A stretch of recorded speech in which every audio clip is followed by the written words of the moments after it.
What is up, Bison fans, and welcome back to the championship edition of Bison Report Radio. I am your host and the publisher of Bison Report, Ross Uglum, and joining me today, we are going unscripted because we have an absolutely massive show for all of you guys right now. Is none other than number three in your program, number one in your hearts, Trevor Gebhardt. Geb, how are you doing, man? It's a great week, Ross. It's a great week. Monday night was pretty satisfying. So it absolutely was. So break it down for us. How'd you take it in? What was your setup? What was your situation? How did you watch the Bison take in number 10? yeah, I was at home in my residence in Fort Mill, South Carolina. Had my kids, my parents, and a few buddies from around these parts taking it in. They are Bison fans by nature of association, so that's been fun to watch them kind of understand the FCS landscape through that. And the fast start kind of made things a little bit easier to put the nerves at ease when you can't control it anymore. It's funny how you become a fan and you're more nervous than when you actually played in those games. I mean, I was telling one of my buddies about the Illinois State drive, and he actually remembered watching that live, so that was kind of fun to reminisce. But we hop on the field with a minute 30 and change 10 years ago, and there was not an ounce in me that was nervous. Watching this game and this setup, had my mini replica trophies and Bison helmet out. My kids were running around. It was a blast. I couldn't say the same. Like, those nerves are jumping all over the place. So it was. It's just fun to see a continuation of what you've worked so hard to build, and you just have so much respect for so many people that have had their hand in that program, and that you created your own story from people that set it up for yourself. So to now see Cam Miller create his own legacy amongst others, obviously we're going to get into that. It just makes you so proud that those guys made it their own. And we'll get into some of the larger scale things. We got two awesome guests, both surprise, lined up for tonight's show. Should be really, really fun. But let's while we have the time, because we've got a little bit of time now, let's break down the actual game, because we can get into legacy and what it means and what 10 means and the Mountain West and all anything you want to talk about. We can talk about that kind of once we get there. But breaking down the game, I picked NDSU 41-28. That obviously, looked pretty good at halftime, but that was wider, than the game actually ended up being. I just had that level of confidence. I was really surprised. Sam Herder had that thing, like 14 out of the 18 coaches that he talked to picked Montana State. And I never got that feeling. I always felt NDSU was a really good value. And boy, the one thing to me, Trev, that has not changed is the trenches. Like, a lot of Montana State's production offensively was just Tommy being Tommy, a couple throws, obviously the big scramble, like that doesn't require big mauling successful offensive linemen. But I thought, once again, regardless of the vegan influence on the Montana State program, the game was won by North Dakota State up front on both sides of the ball. They won on both sides of the ball. I fully agree. I mean, to me, it became clear that first drive of the game. We were texting about it in our group chat. There were some big holes being made, and history kind of repeated itself in that regards. Now, I will say, you got to give credit where credit is due. Montana State has made leaps and bounds progress in the trenches from what they were, going back to 2021, 3 years ago. I mean, even the right, exactly. Even the championship game, it's right on. The evidence is right there. Right, but that gap was so large. Like, how long and what do you need to do to kind of fill that gap? So that way, this is simplifying it, so I hate saying it this way, but making it the skill guys go and figure it out, kind of thing. Even yourself up front, and then try to out athlete them. That's not there yet, and I don't know. I haven't watched all of their games because they seem to get a good push in a lot of contests just based off box scores. So it's hard to say that that's definitive, but a spade is a spade sometimes, and history repeated itself when you look at a North Dakota Montana matchup. And it's why NDSU is I believe 6-0 against Montana State in the playoffs now since 2010. It's just kind of is what it is. And, thankfully for us being Bison faithful, it played to our advantage. It absolutely did. And I think, you needed that game from Cam. If there's been one criticism of Cam, maybe how he played against Incarnate Word or how he played in the semifinal against Montana, you have those types of criticism. And for him to just go out and have a banner day, not only against South Dakota State in the semifinal, but to just torch Montana State. And 5 is a big part of that. We're going to talk about 5. We're going to talk about a whole bunch of things moving down the line here. But like, it's such a impressive game from him. I want to ask you about the draw, because I was up at the suite level and you could see it from there. Everybody said they could see it from the stands. I mean, when you have an RPO draw like that and you see 2-man, I mean, and I'm sure you've had similar calls like that where you've got something called and that safety in that corner lines up exactly the way you want, and they're cooked. What's that like when you got a call, you've heard the call, you look at the defense and you go, all right, let's go? Well, you're just giddy inside. I mean, and all it comes down is making the play. You still got to go and execute. And that's like, you see this often with receivers where it hits them in the hands and they kind of look away from the ball. Well, they caught it before they caught it. They know that they have the catch. They're already thinking of the next thing. So at that point, it just becomes an execution thing. It's set up. I remember when I was playing, we would say, we guessed right. Sometimes you're just going to have matchups like you alluded to, Ross, with, with the 2-man there and everything lines up how you need to, you're going to guess right. And when that happens, it solely becomes about execution, and Cam saw it. It was obviously a design draw, as we have since learned from the game. And that's all Cam had to do was not trip. So, it worked out. It was awesome. Obviously gave a big lead, and it ultimately, in some way, shape, or form became the difference in the outcome. And I'll give you another example, Ross. I've said this publicly a couple times. So going back to that 2014, I guess 2015 championship game drive against Illinois State, RJ makes a fantastic catch on about the 5-yard line. And don't recall which team called the timeout. But we break off the timeout. We had 2 plays called. And one of them was a quarterback design run on the left-hand side. And we knew that if we got a man look in this certain front that they were given all season long, that it was going to be 6. I'm in the slot on the right-hand side. Carson's running left. And as soon as I line up, I take a look. Guys looking directly at me. So I know we got this man look. I knew immediately that we were going to score. So that feeling there, what you're asking and what I alluded to was that's where my mind went. I got really giddy inside because I just knew we won our 4th national championship in that moment. And if you watch that clip, I go do my assignment. So I get my alignment assignment done. I make contact with my guy. He was never going to affect the play. But once I did, I took my right hand and pushed him out. And then I looked to the left so I could watch Carson cross the goal line because I knew it was going to happen. And I would have to imagine in that moment when Cam saw that look, he had the exact same feeling, and he knew he just had to do his job.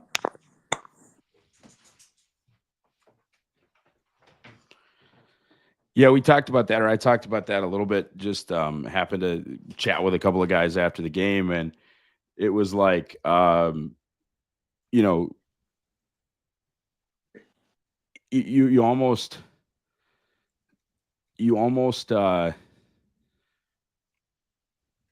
like you don't forget to throw the pump fake. Don't trip. Don't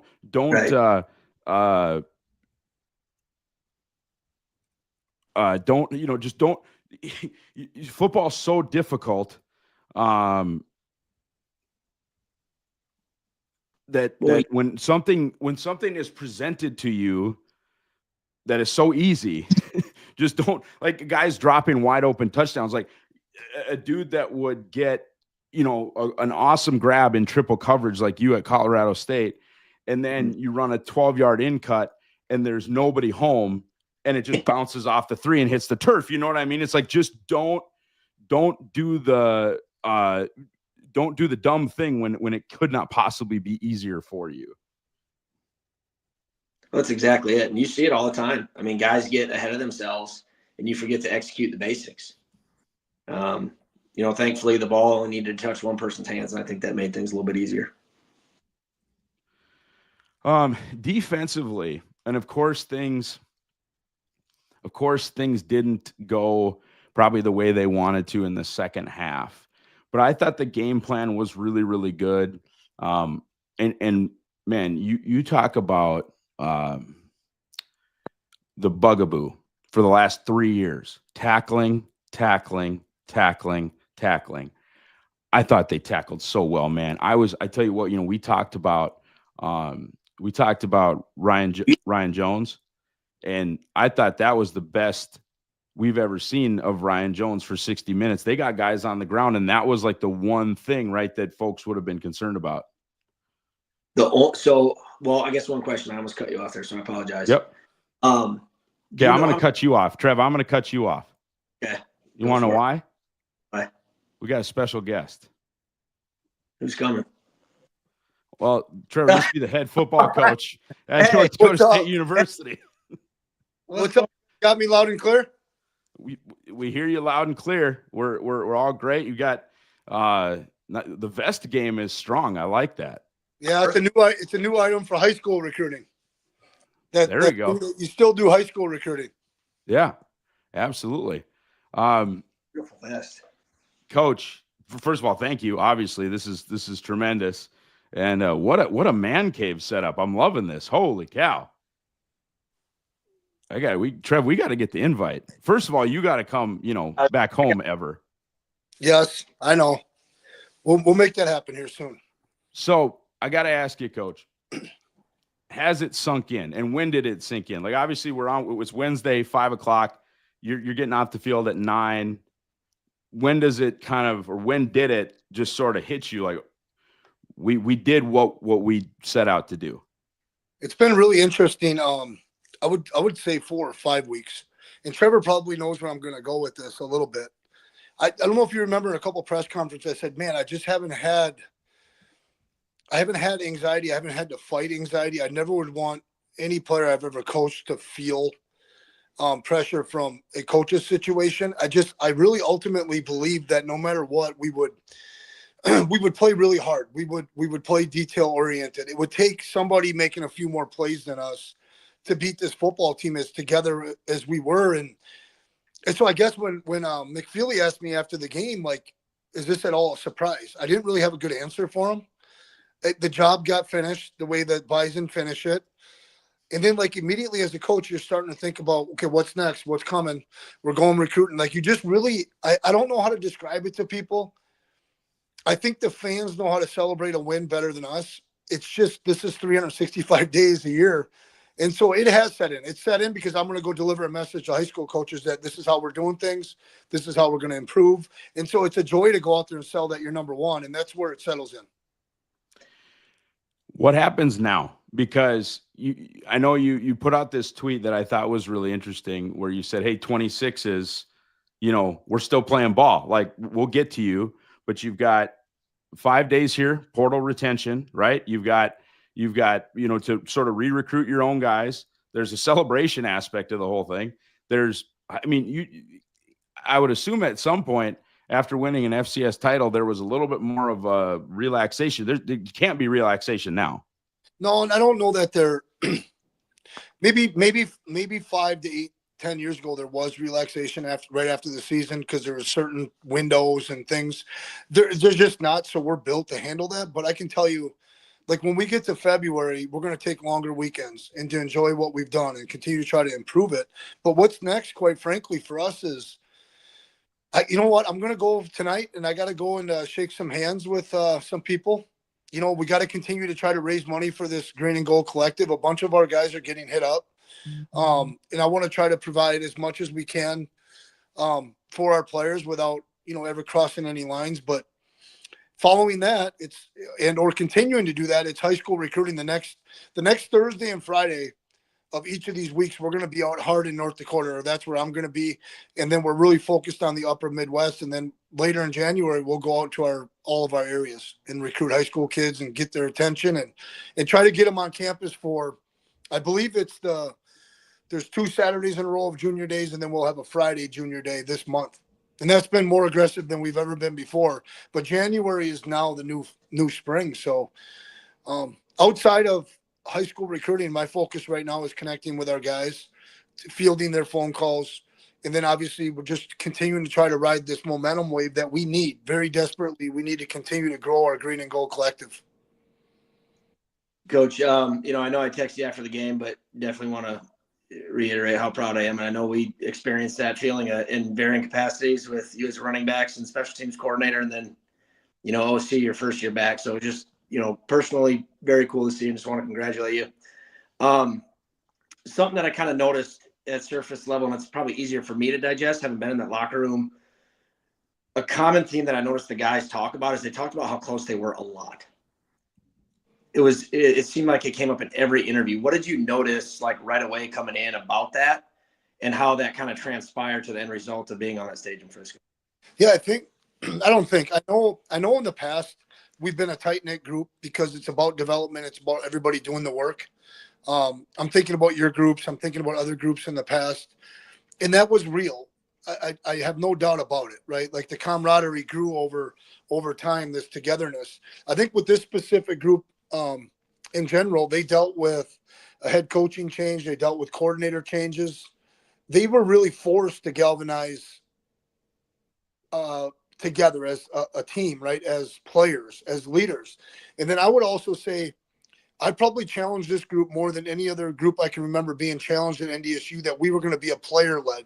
They were going to be the ones that wrote this story. No coach was going to get to take credit for this.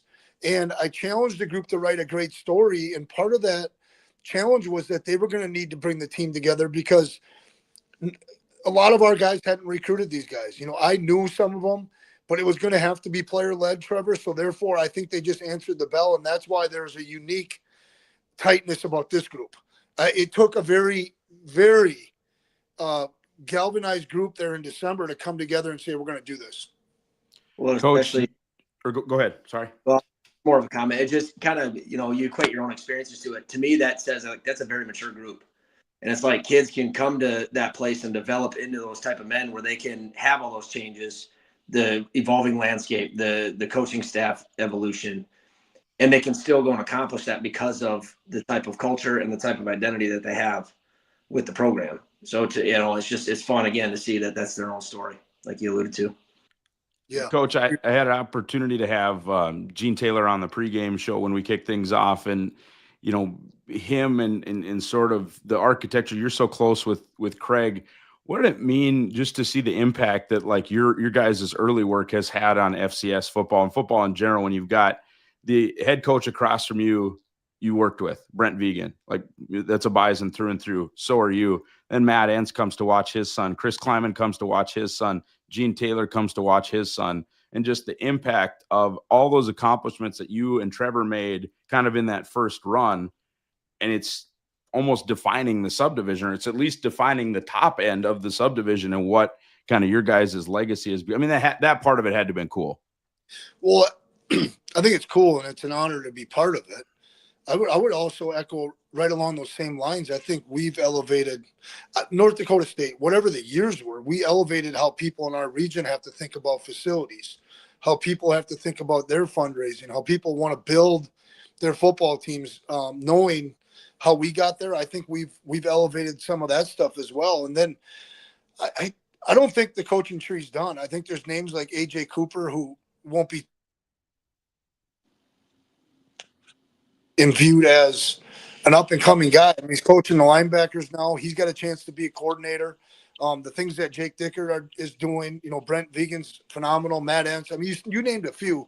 And then there's 2 NFL guys too, right? Todd Wash and Gus Bradley. I don't know if I'd say they necessarily came up under Coach Bull, but they had his mentorship and his tutelage a little bit too as well.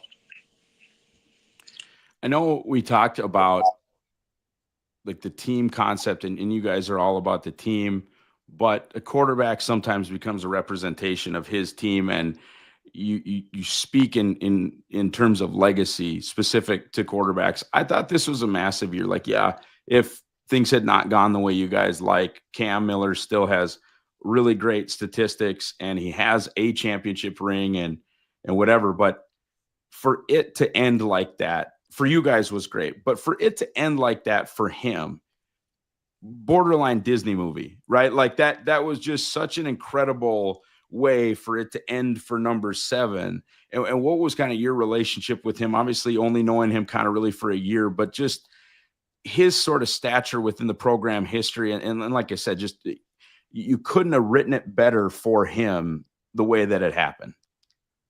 No, it's funny, right? It's just kind of like facts. Like when you get down to it and you boil down to it, quarterbacks, they do get too much credit. They get too much blame when you don't play well. But for when these individual stories are written, I think championships better be at the forefront if you want to have a legacy like Brock Jensen or Easton Stick or Carson Wentz and Trey Lance. I think Cam just did an unbelievable job of carving out, taking advantage of his opportunities and then being the very best he could be. I think he's been very consistent in how he's answered questions, right? It wasn't about – he was aware of what people said about him, but it was more aware of what he can be in his own mind and then attacking that, not wanting to disappoint himself. And I just – my hat goes off to him. I can tell you this. You know, his dad coached Tyler Linderbaum, and Tyler Linderbaum is an all-pro center again this year. I called Tyler right away, and I was like, Tyler, what do I need to know about this guy? How do I encourage him to stay here? I want him to be here. And Tyler, what the things that Tyler said about him are the same things that his dad said about him. You know, I had a beer with his dad at the banquet, and I said, you know, your son's I think he's going to win this game for us. Now, I'm not saying that the team didn't do it, but come on, we all know what it takes out of the quarterback position. He was ready to go last Thursday. And then the decision on Saturday night of him not getting the award, I think just pushed him a little bit more. But he had a really good look in his eyes last Thursday, and I thought he's going to get the job done. He's one of my favorite competitors I've ever coached. I'll give you a little insight into the Bison Report group chat. As soon as it was announced that Cam did not win, I think Geb said, we just won the title. Mm-hmm. That's interesting. Texted him good. Yeah. OOD. You know, from Jocko, the whole thing, and we've used that in the past. And no, I just had a funny feeling. You know what? And let's be real too. I think, listen, Cam was the best quarterback Monday night. This Tommy guy, after seeing him turn the corner, he's a hell of a ball carrier. He reminds me a lot of Jordan Lynch. And Jordan Lynch is in the top 5 guys I've ever coached. And so my hat goes off to him as well. But, you know, Cam was the better quarterback, and the team that needed to win that game won the game. The team that played the best that night won, and that's what championship games are all about. I want to shift gears just a little bit, moving it to the wideout room, as any good wideout would want to do.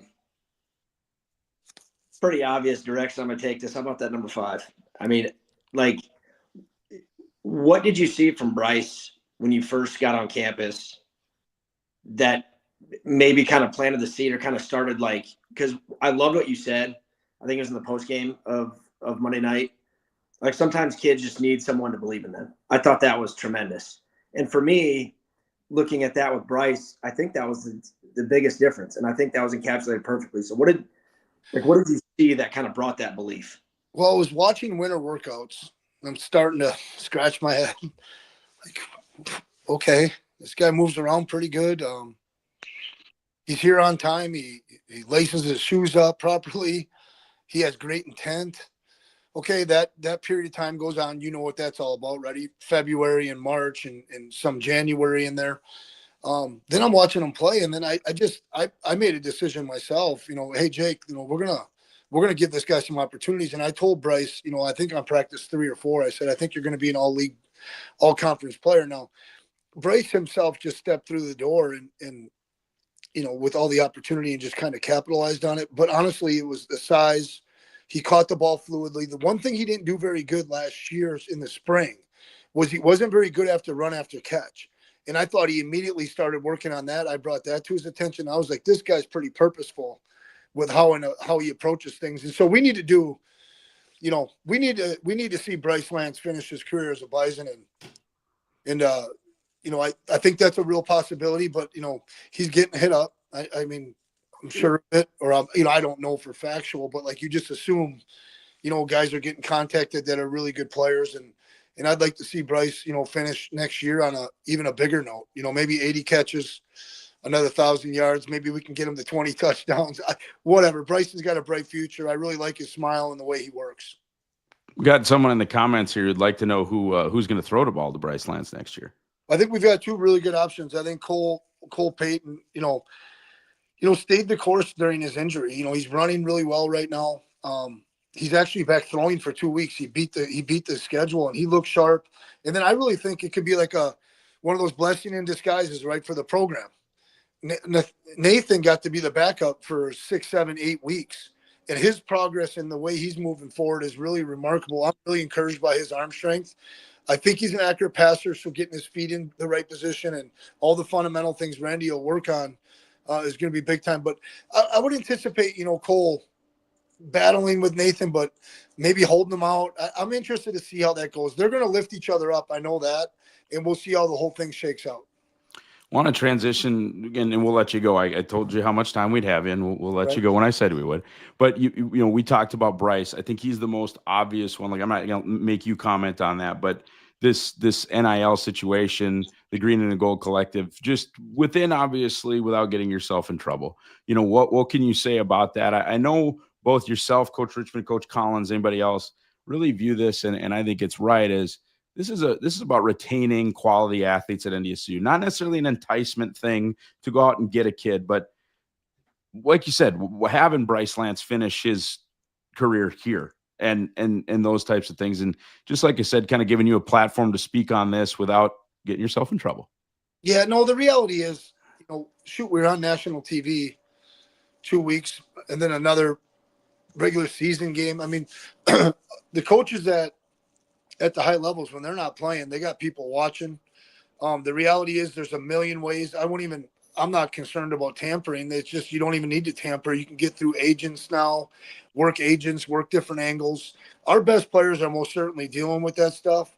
And so therefore it's critical that we do the best we can, maintaining, a team first concept. Players have to earn stuff here, but when they do play at the level that a guy like Bryce has played at, or Gray Zabel or Cam Miller last year, I think it's just one of those deals that we've got to be ready to counterpunch with whatever we've got. And the Green and Gold Collective has been really good. We're like this right now, but I think we're just getting started, and we're going to need more if we want to keep the really good players in town. Coach, man, thank you so much again. Congratulations from all the guys at Bison Report, and we really appreciate you. Yeah, we'll do this again. I promise.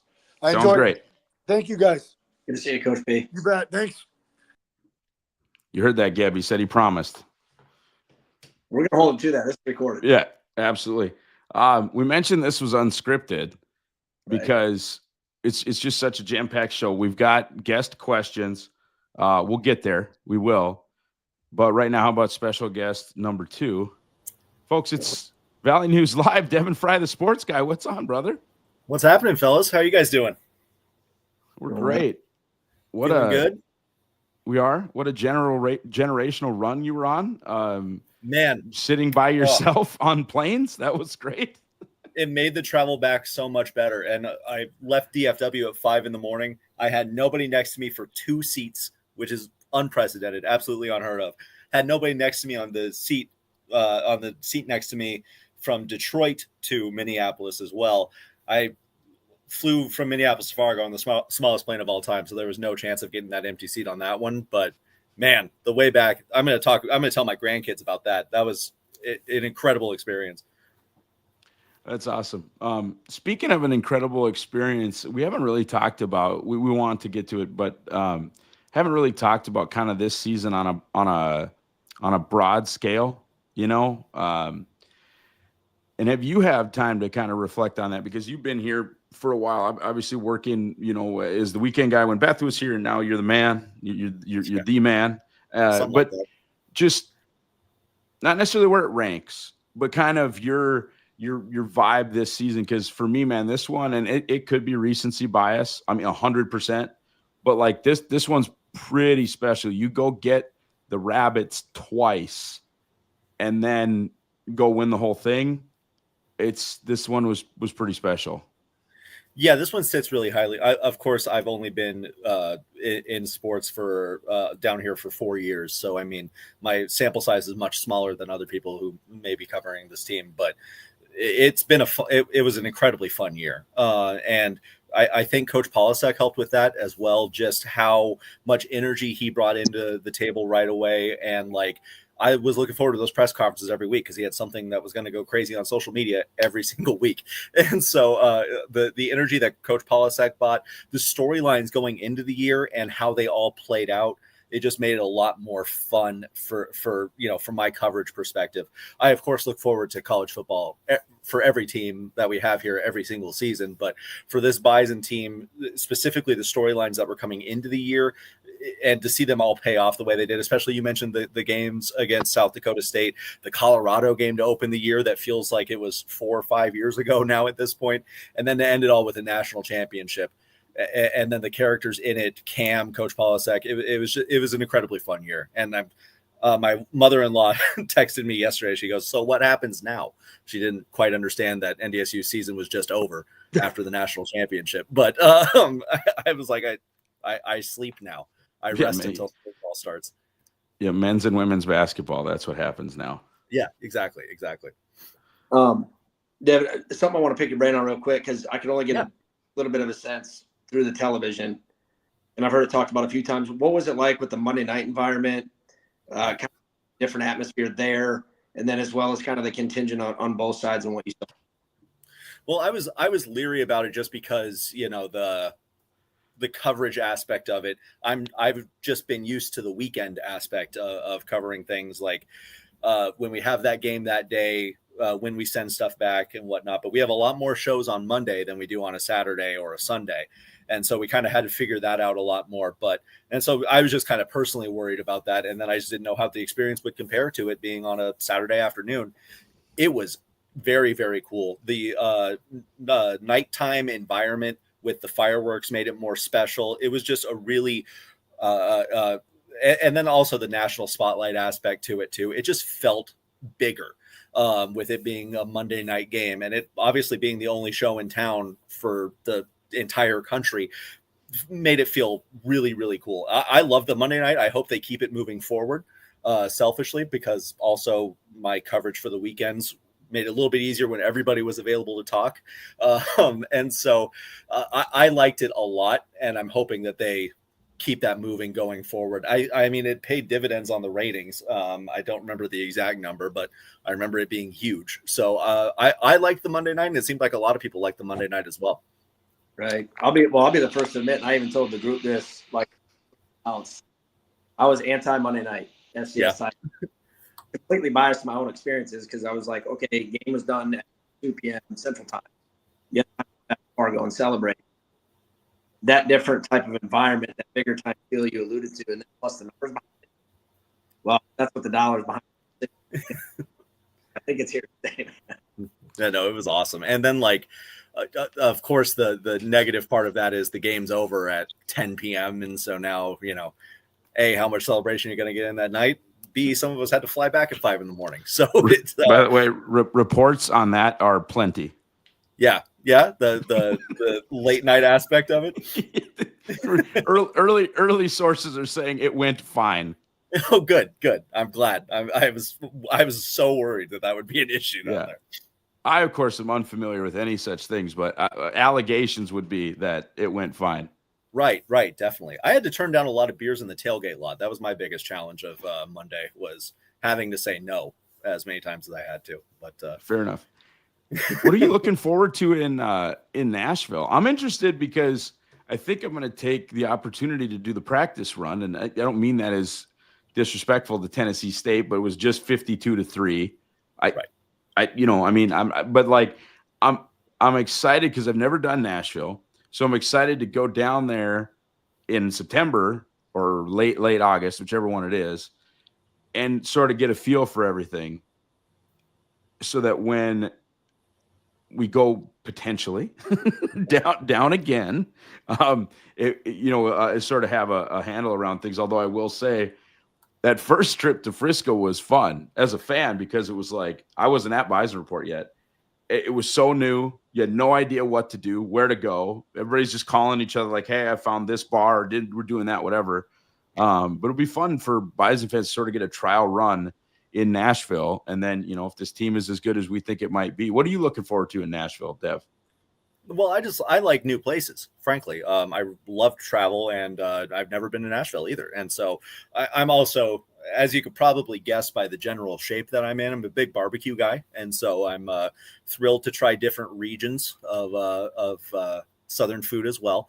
Big fan of Texas, obviously enough, but I'm excited for that. And then I'm excited for the first Nashville trip, just because the stadium that they get to play in, and both stadiums that they get to play in, if they get to the national championship, playing in Vanderbilt Stadium and then playing in the Tennessee Titans Stadium, I think that those are two really cool venues that I would like to check out as well. And so if they're able to make it down for the national championship, that'll be awesome. And like you said, though, I am hoping to get the trial run in there to see if to see how well I'm able to explore everything while also covering a game. Absolutely. Okay, we're going to do this to you. I did not do it to Coach because I would like Coach to return my phone calls. Since you already don't return my phone calls, I return them eventually. I don't answer when you call, but I return them.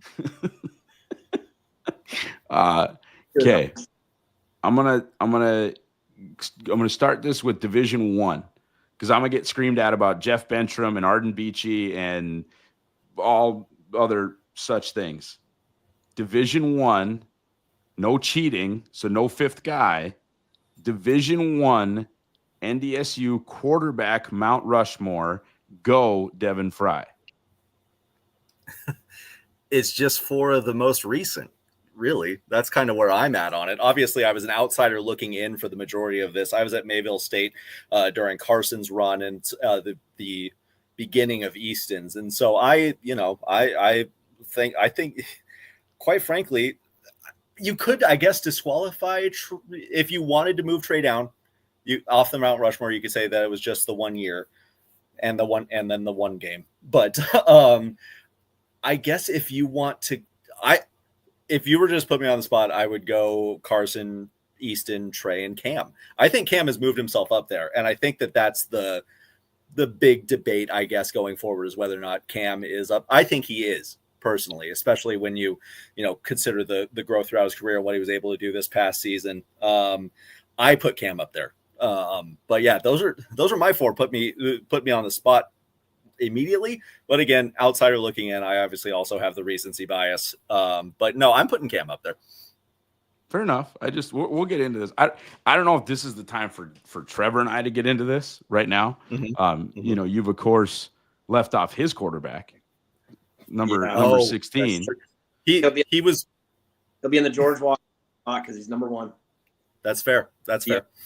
And like I was saying, if you wanted to move Trey off because it was the small sample size, I think that's completely fine. I'll tell you who's getting the real raw end of the deal here, because he was an absolute gangster, is Steve Walker. Because he won't. Yes, no one. I agree. Love him. Great guy, too. I mean, the dude was a baller and had 2 10-1 seasons. I mean, never really had a shot at the play. Was he done before 08, or was that his last year? Yep. No, yeah. He never had a chance to go. So there's no telling what Steve would have done. Unfortunately for him, in the Mount Rushmore talk, they're just guys who won a few natties between his tenure and now. But yes, the one that I got to interject, Devin, the one with 3, the only one with 3 is number 6.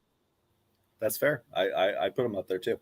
See, that's why I'm excited about now that Cam has sort of kicked the door down, because really you've got 6 guys for 4 spots, and you probably just have 5 guys for 4 spots, but you're still, it's like, okay, do you leave the only Walter Payton Award winner in school history off because he played 1 season? That's still crazy, by the way.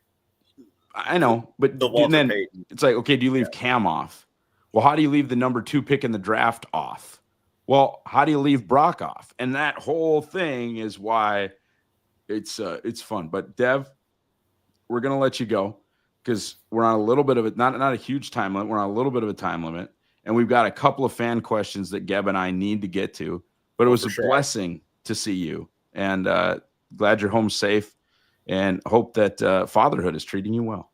So far, it is. He can crawl now, and so that's a lot to handle. But it's only going to get worse, right? Once they become mobile, it is problematic. All right, brother. Thank you. We will talk to you soon. Thank you, guys. Appreciate you. All right, Geb, we're going to try and get to these. There is a way to bring them up on the screen, but I'm simply not going to do that. It's just a lot of this is a popular one, and I want to take this one. Ben asks, how do you guys feel about the QB position going into next year? I tried to needle the head coach there. How about linebacker going into next year? Let's break that down. Why don't you go ahead and start with QB, and then I'll kind of offer my thoughts. Okay. Well, I feel really good about it because I think you've got two solid options. I got to see what I assume is the most reps that Nathan Hayes has played this year in Murray State. The dude can ball. The dude can ball. The kid can sling it. And I left Murray State mostly encouraged, not about the discipline that the team had to like choke a team out, for lack of a better term, that you should do that to, but by seeing that kid take snaps, get quality reps, and go make the plays that he was set up to succeed. And he did it every single snap that I watched him. Obviously, we've seen what Cole Payton can do. And that type of body taking a snap every play is going to be effective, and even more so at the FCS level. So I feel very encouraged by it. I think, Coach P alluded to it earlier when he was on. It looks like there's going to be some sort of healthy quarterback battle, is kind of reading between the lines there. So we'll see how that shakes out, but very encouraged by the depth in that room. I am too. I think I don't want to call it scary because scary is not the right word. I don't want to, unless it is just absolutely 100% earned that way in spring. I don't want to go into next season not getting to watch Nathan Hayes play at all. So I don't know if it's Nathan just takes Cam's place and you increase the size of the Cole Payton package. I don't know if it's Cole Payton as the starter and Nathan Hayes has a package. Maybe it's full-on 2023 Montana State, and it's Chambers and Malott, and they're just coming at you in waves with Nathan and Cole. I don't know. I also think from we've been so fortunate in NDSU with the exception of the COVID situation and just kind of weird how Trey's career ended.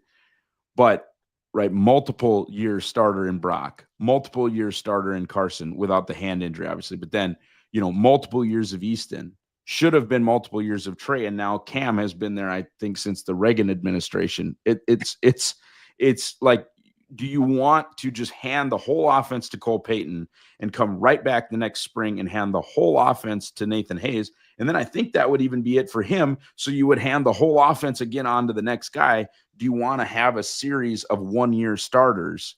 And look, man, in today's day and age with the portal, like one-year starters happen. Like, it's going to be teams are going out and right. Linebacker, I'm very interested with the linebacker position. I think they're very fortunate to have Logan kind of solidifying that one spot. And then they really like Austin Altepeter and Nathaniel Staling. So kind of however that works out. And then as long as the portal is kind, they've got two aliens at that Jabril Cox spot, man. Like Enoch Subamana came on in a huge way. But this Donovan Woolen kid from Frisco, 6'4", 214, running around on special teams, that's a different cat. And I would say that they're gonna be forced to play him like for real next year. If maybe he takes the Oscar Benson snaps and it's a rotation again with Donovan and Enoch. But I think they're good. I think they should and do feel pretty good about linebacker. And I know like Ray James is another backer that we haven't even talked about yet that was in last year's true freshman class that they're pretty excited about out of Eden Prairie and De La Salle High School. Right. Well, the two names that came to my mind when you asked that question were Woolen and Savannah. I mean, those are the two that I think add the element of depth that you need to make a championship run. I mean, injuries are an unfortunate part of the game, knock on wood. That doesn't come, but, they're pretty solid, with the first few. And then to add that type of depth and athleticism can be a way to elevate a defense to a level that becomes a dominant force that we know Code Green to be. Plus, complete bias here, but also there's tangible truth. The brother man Gio coach in that room gives me all the confidence in the world.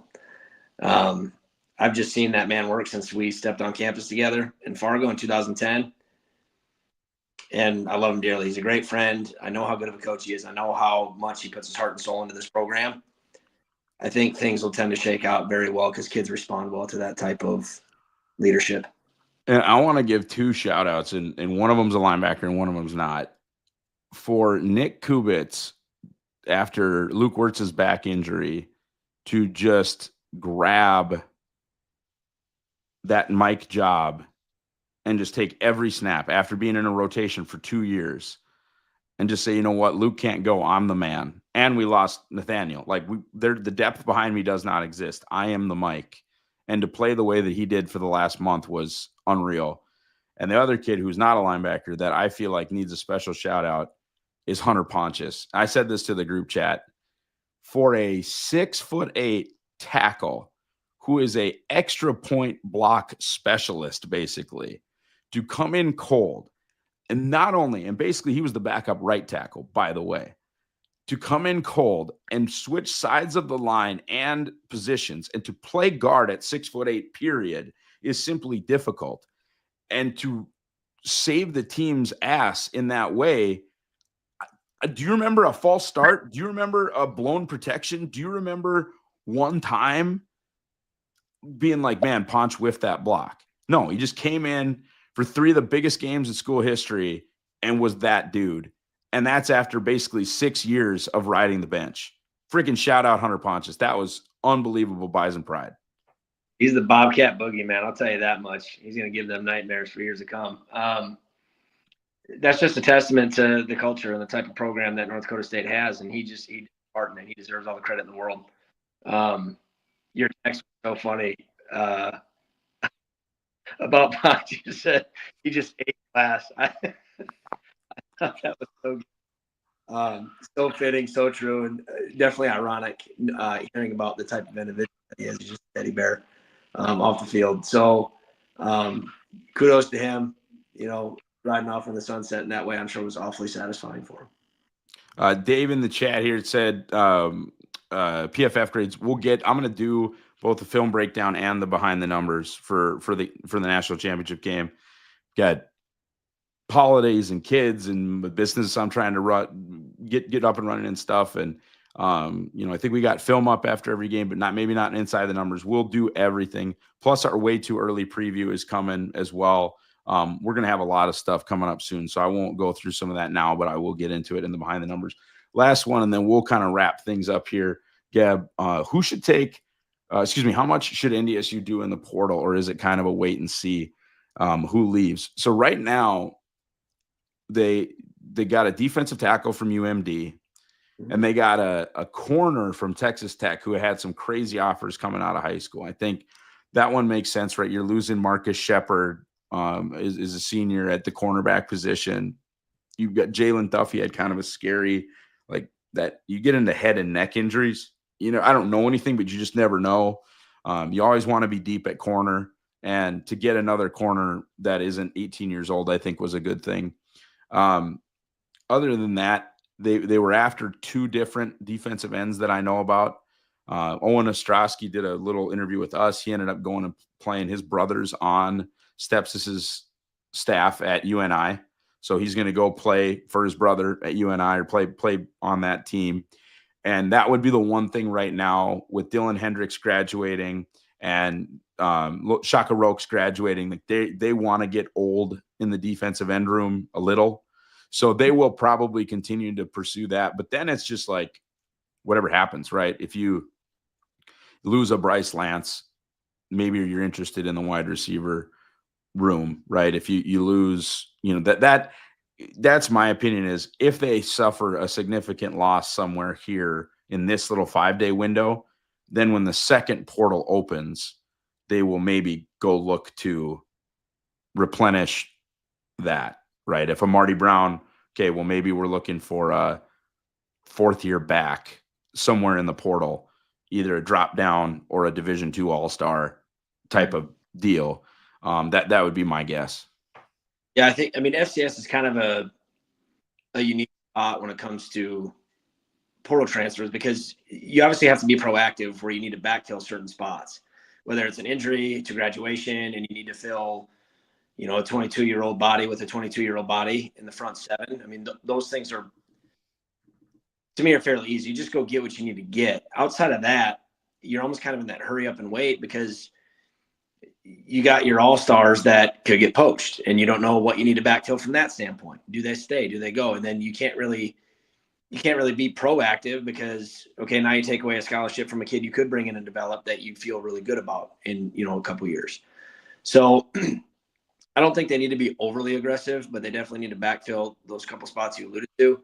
And then at that point, you just kind of see, where guys potentially go or don't go.